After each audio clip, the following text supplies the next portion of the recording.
México está en problemas. Luego de 6 años de gobierno de Morena, el país se enfrenta, entre otras cosas, un grave desastre macroeconómico que antes de lo que pensamos podría desembocar en una crisis inminente. Pero ¿qué tan grave es el problema económico de México? ¿Qué lo ha causado? ¿Puede Claudia Sheinbaum salvar la economía? Hoy hablaremos de todo ello. Este 2025, la situación política y económica de México promete encaminarse hacia el desastre. La irresponsable política económica, la destrucción del Estado de Derecho, el creciente autoritarismo, la expansión de la violencia, los fallidos elefantes blancos y el nefasto legado del expresidente mexicano Andrés Manuel López Obrador son algunos de los muchos problemas que Claudia Sheinbaum, la actual presidente, tendrá que resolver antes de que termine su sexenio. Y dentro de todos estos problemas, uno de los más graves y al mismo tiempo poco mencionados es el desastre de la macroeconomía de México. Pero para entender esta preocupante situación es necesario entender cómo se ha manejado el gobierno de México desde hace 6 años. El contexto. México lleva desde 2018 gobernado por el Movimiento de Regeneración Nacional Morena, un partido de izquierdas aliado de los sospechosos habituales del Foro de Sao Paulo y del Grupo de Puebla. En octubre de 2024, el expresidente Andrés Manuel López Obrador, líder y fundador de Morena, dejó la presidencia a su sucesora Claudia Sheinbaum Pardo, la actual presidente, también de su mismo partido, luego de una elección en la que aplastaron a la oposición. De este modo, desde 2018, las políticas económicas de Morena se han perpetuado en el país, con todas sus consecuencias. La principal política de Morena y la mal llamada Cuarta Transformación ha sido el aumento descontrolado del gasto público, principalmente con dos objetivos: la compra directa de votos en forma de dádivas, al mejor estilo bolivariano, y la construcción de diferentes obras faraónicas al mejor estilo lulista. AMLO fue elegido en 2018 con la promesa, entre muchas otras, de ayudar a los más pobres, y es por eso que desde el día 1 esta promesa fue interpretada como dar dinerito a todo el mundo. Así fue como se puso en marcha una maquinaria de creación de todo tipo de planes sociales para todo tipo de estratos sociales imaginables. Algunos de los más importantes son: pensión para el bienestar para adultos mayores, pensión para el bienestar para personas con discapacidad, jóvenes construyendo el futuro, sembrando vida, beca para el bienestar Benito Juárez, utilizan muchísimo la palabra bienestar, programa de apoyo para el bienestar de las niñas y niños hijos de madres trabajadoras, bien pesca, entre muchísimos otros. Pero claro, no solo de dádivas se construye el populismo, también es fundamental alimentar las muy deficitarias empresas públicas que tengamos, por supuesto bajo el argumento de la soberanía nacional y el desarrollo productivo y tal, y todo esto a costa del bolsillo de los mexicanos. Algunas de las empresas más emblemáticas en este sentido son Pemex, a la que le inyectaron millones y que se convirtió en la petrolera más endeudada del planeta; CFE, a la que le inyectaron millones y que cada vez presentó más cortes de luz en toda la República; el IMSS Bienestar, que presenta problemas de abastecimiento; la mega farmacia pública, que presentó problemas de abastecimiento; la vacuna Patria, que nunca llegó; Mexicana de Aviación, que tiene solo 2 aviones y solo en su primer trimestre ya perdió 932 millones de pesos de los contribuyentes; Segalmex, empresa responsable del mayor escándalo de corrupción de este siglo; Gas Bienestar, otra empresa pública fallida; y futuros emprendimientos fracasados como el Auto O Línea, cuyo costo estimado ronda los 90,000 pesos, un precio artificialmente bajo que seguramente estará subsidiado con el bolsillo de todos. Y todo esto por no hablar de los proyectos verdaderamente faraónicos, como la refinería Dos Bocas, el corredor interoceánico del Istmo de Tehuantepec, el aeropuerto internacional Felipe Ángeles y el Tren Maya, todos ellos con sobrecostes insólitos, con muchísimos escándalos de por medio y por supuesto con una escandalosa falta de ganancias. Y todo esto con un único fin: el de mantener la popularidad del gobierno hasta las elecciones de 2024. Y lo cierto es que esto funcionó bastante bien, puesto que luego de 6 años de absoluta irresponsabilidad fiscal, Claudia Sheinbaum consiguió en 2024 ganar las elecciones con el 60% de los votos. La crisis. Debido a la patológica necesidad de popularidad por parte del gobierno de Morena, la expansión del gasto público ha sido absolutamente criminal. México actualmente ya tiene su mayor déficit fiscal en 40 años de historia, una situación que no se había visto desde el gobierno socialista de José López Portillo, que terminó con una crisis muy similar a la actual de Venezuela. Estamos hablando nada menos que de un 5,7% del PIB. Más allá de esta lamentable situación, lo más grave y lo más preocupante es que estamos hablando del tercer año consecutivo en el que el déficit fiscal supera el 3% del PIB. Esto es especialmente preocupante porque es considerado por unanimidad un dato propio de países en crisis. Pensemos que un déficit fiscal considerado como aceptable, para mí debería ser cero, pero un déficit fiscal considerado como aceptable es inferior al 3%. En el mismo sentido, a pesar de que el Banco de México, Banjico, es relativamente autónomo, lo que dificulta notablemente la emisión monetaria, afortunadamente, la inflación de todas formas durante el gobierno de AMLO ha sido de casi el 6%, lo que ha erosionado el poder adquisitivo de los mexicanos, así como la productividad. Estamos hablando de la inflación más alta de todo el siglo. La otra forma de pagar un agujero fiscal tan monstruoso, además de los impuestos y la emisión monetaria, es la deuda pública.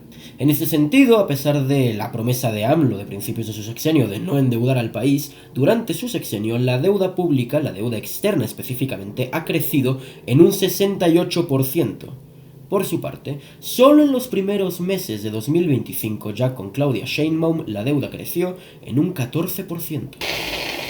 Adicionalmente, la tendencia no parece reversible en absoluto, no solo porque se ha creado un inmenso agujero fiscal en las arcas públicas, sino porque la inversión privada, y por lo tanto el crecimiento económico, se ve fuertemente ralentizado debido a la persistente inseguridad. Según Banjico, hoy por hoy, la principal barrera para la inversión privada es la falta de seguridad en el país, existiendo múltiples zonas de conflicto entre grupos criminales que disparan la extorsión y el asesinato de civiles. ¿Quién quiere invertir así? Pero la incertidumbre no solo se produce por el alza del crimen, sino también por la captura de los contrapesos a manos del poder ejecutivo. En este vídeo ya he hablado sobre la reforma judicial, he explicado sus pormenores, he detallado por qué es sumamente perjudicial la elección de jueces y ministros amparados en el partido del poder y por qué considero que deja a México, por lo menos, muy cerquita de ser una dictadura de facto. Este hecho explica perfectamente cómo es que incluso con herramientas como el nearshoring, la confianza empresarial en México no termina de cimentarse del todo por este tipo de iniciativas autoritarias. Pero viendo los datos de crecimiento económico, es aún más inapelable que México se encuentra en crisis. Solo en los últimos 6 años se creció un 0,98% anual, lo que es una cifra miserable si consideramos que un buen crecimiento, ni siquiera un excelente crecimiento, un buen crecimiento es del 3% anual en promedio. Es decir, el último sexenio ha sido sin duda un sexenio perdido. Con este sombrío panorama no solo se garantiza una futura crisis, previsiblemente entre 2025 y 2027, sino que se perpetuará el modelo empobrecedor que actualmente está siguiendo México hasta por lo menos el final del gobierno de Sheinbaum. La flamante presidente de México ha reiterado en repetidas ocasiones su fidelidad al modelo socialista y redistributivo impuesto por López Obrador, de modo que, a menos que la dimensión y la explosión de la crisis obligue a un muy necesario ajuste, se espera que tanto el elevado déficit fiscal como el elevadísimo gasto público se conviertan en una costumbre, por lo menos hasta que termine el sexenio de Sheinbaum, parasitando la ya frágil y maltrecha economía mexicana. Por si aún persisten dudas sobre la posibilidad de una crisis, por lo menos para 2025, AMLO en su día ya había pronosticado una recesión para este año, aunque por lo que él llamó una situación externa. Claramente esto es una mentira flagrante, porque nadie puede prever una eventualidad futura y mucho menos en el extranjero, porque ojo, no dijo ningún dato económico, ninguna proyección matemática, nada, habló de un evento, por lo que no se puede predecir. Es decir, previo a abandonar el poder, en la antesala de una crisis económica, AMLO era plenamente consciente de la situación a la que había orillado el país, siendo el principal responsable de una eventual crisis en 2025 o en años futuros, no solo por reintroducir en México un viejo modelo fracasado de redistribución de la riqueza y de depredación de la misma, sino por haber quebrado conscientemente al país que lo eligió en 2018. Ahora bien, si bien la situación económica es crítica, no olvidemos nunca que fue la propia ciudadanía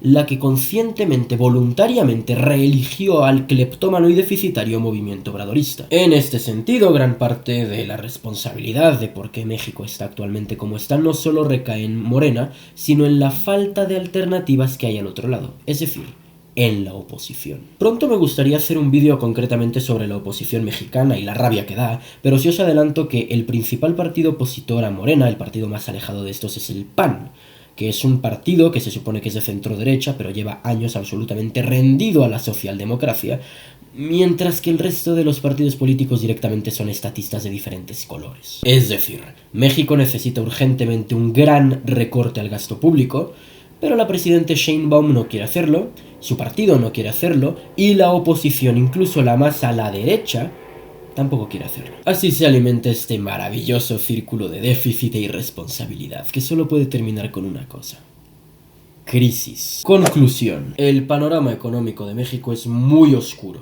La estructura del gasto público excesivo, desde los planes sociales hasta el mantenimiento de las empresas públicas, pasando por supuesto por las grandes obras emblema del gobierno, drena miles de millones de pesos en déficit año tras año. El problema es que para este punto de la historia, el gasto público en México ya se ha convertido en una red clientelar, una telaraña que le supone a Morena millones de votos cautivos, de los que no pueden prescindir. De modo que México está estructuralmente condenado al fracaso de su modelo económico, que ya ha mostrado sus primeras grietas nada discretas y que, analizando exclusivamente los datos macroeconómicos, podemos concluir que no será nada sencillo evitar la crisis. Y para los escépticos, les recuerdo que este tipo de crisis ya han pasado anteriormente con exactamente las mismas recetas y los mismos resultados que he venido comentando.